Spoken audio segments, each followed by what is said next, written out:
Hello সবাই, কেমন আছো? আশা করছি সবাই খুব ভালো আছো। আর নীলিমার রান্নাঘরে তোমাদের সবাইকে স্বাগত। তো আজকে আমি কিন্তু বানিয়েছি রুই মাছের কোরমা। এটা কিন্তু গরম ভাতের সাথে খেতে দারুণ লাগে। তোমরাও একবার এই রেসিপিটা ট্রাই করে দেখো, এর স্বাদ কিন্তু হয় দুর্দান্ত। তো চলো রেসিপিটা স্টার্ট করে দিই। আমি এখানে 3 পিসের মতো রুই মাছ নিয়ে নিয়েছি। আর রুই মাছগুলোকে আমি প্রথমে ম্যারিনেট করে নেব। এর জন্য এখানে আমি সামান্য হলুদের গুঁড়ো, স্বাদ মতো নুন, কিছুটা পরিমাণ সর্ষের তেল আর আদা রসুন দিয়ে এটাকে আমি ভালোভাবে মাখিয়ে নিচ্ছি।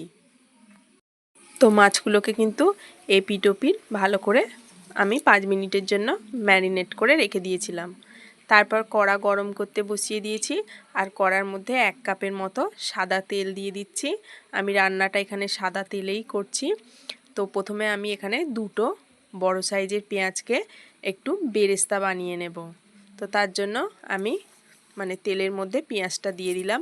এবার দেখতেই পাচ্ছ পেঁয়াজটা কিন্তু বেরেস্তার কালারে চলে এসছে। এটাকে আমি হাই ফ্লেমে 10 মিনিটের মতো ভেজে নিয়েছি। তারপর এটাকে তেল ঝারিয়ে তুলে নিয়েছি। তারপর ওই তেলের মধ্যেই আমি মাছগুলোকে এক এক করে ভেজে নিচ্ছি। তো এর মধ্যে যেহেতু আদা রসুন আছে, সেহেতু কড়াই একটু জড়িয়ে যেতেই পারে, বাট খুব গরম তেলে কিন্তু এটা দেবে। আর এখন দেখো তেলটা কিন্তু কালো হয়ে গেছে। মাছটা ভাজার পর যে আদা রসুনটা ছিল সেটা পাল্টাবার দরকার নেই, তোমরা চাইলে তেলটা পাল্টে নিতে পারো, বাট আমি এখানে ওই তেলেই করছি। এর জন্য আমি ওই তেলের মধ্যেই 1 চামচ ঘি দিয়ে দিলাম গোটা গরম মশলা আর একটা শুকনো লঙ্কা। তারপরে ফোড়নটা ভালোভাবে ভাজা হয়ে গেলে আমি এখানে 2টো মিডিয়াম সাইজের পেঁয়াজ পেস্ট করে রেখেছিলাম, সেটাকে এর মধ্যে দিয়ে দিচ্ছি। দিয়ে এবার একটু তেলের মধ্যে নাড়াচাড়া করে নিয়েছি। পেঁয়াজটা হালকা ভাজা হয়ে গেলে এখানে আমি 1/2 চামচের মতো আদা বাটা আর 1/2 চামচের মতো রসুন বাটা দিয়ে ভালো করে নেড়ে চেড়ে নিচ্ছি। তো আমি এটা ততক্ষণ পর্যন্তই নাড়ছি যতক্ষণ না এর মধ্যে থেকে আদা রসুনের কাঁচা গন্ধটা চলে যাচ্ছে। তো আদা রসুনটা ভাজা হয়ে গেছে। এরপর এক এক করে আমি গুঁড়ো মশলা দিচ্ছি। এর জন্য 1/2 চামচ হলুদের গুঁড়ো, 1 চামচ কাশ্মীরি লঙ্কার গুঁড়ো, 1 চামচ জিরে গুঁড়ো আর 1 চামচ ধনে গুঁড়ো দিয়ে দিলাম। দিয়ে সব কিছুকে ভালো করে মিক্সড করে নিচ্ছি।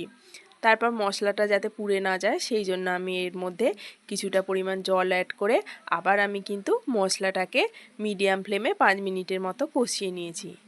তারপর এখানে আমি দিয়ে দিচ্ছি 8 থেকে 10টার মতো কাজু বাদাম বাটা। তো এটাকে দিয়েও একটু ভালো করে নেড়েচেড়ে নিতে হবে। তারপর মশলা থেকে দেখতে পাচ্ছ তেল ছাড়তে শুরু করে দিয়েছে। আমি এখানে 2 চামচের মতো টক দই নিয়ে ফেটিয়ে রেখেছিলাম, সেটাও এর মধ্যে দিয়ে ভালো করে নাড়াচাড়া করে নিলাম। আমি কিন্তু এখন গ্যাসের ফ্লেমটা অফ রেখেছিলাম। তারপরে সবশেষে আমি এর মধ্যে কিছুটা গুঁড়ো দুধ গুলে দিয়ে দিচ্ছি। আবার সব কিছুকে আমি একসাথে ভালো করে নেড়েচেড়ে নিচ্ছি। এরপর আমি এর মধ্যে দিয়ে দিচ্ছি স্বাদ মতো নুন আর সামান্য কয়েকটা চিনির দানা। তারপর সব কিছুকে ভালো করে মিক্সড করে নিয়েছি। এরপর একটু ফুটে উঠলেই আমি ভেজে রাখা রুই মাছগুলোকে এর মধ্যে তুলে দিচ্ছি। তো মাছগুলোকে আমি ভালো করে একবার এপিট ওপিট মশলাটার মধ্যে নেড়ে চেড়ে নিয়েছি। তো এখন ফুটে উঠেছে। এরপর ভেজে রাখা বেরেস্তাটা আমি দিয়ে দিলাম আর দিয়ে দিলাম 2 থেকে 3টে চেরা কাঁচা লঙ্কা। এরপর এটাকে আমি ভালো করে নেড়ে চেড়ে নিচ্ছি। এরপর এটাকে আমি চাপা দিয়ে কিছুক্ষণ রান্না করে নেব। তো বলে রাখি আমি এখানে 1 কাপের মতো জল ইউজ করেছিলাম।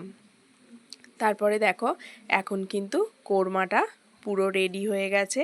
আর তোমরা রুই মাছের কালিয়া বানাও, তো এই রেসিপিটা আমার রিকোয়েস্ট রইল একবার বানাবোর।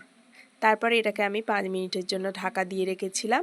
এরপর তোমাদের সামনে প্লেটে পরিবেশন করে দেখাচ্ছি রুই মাছের কোরমা। তো রেসিপিটা কেমন হয়েছে অবশ্যই কিন্তু কমেন্ট করে আমাকে জানিও।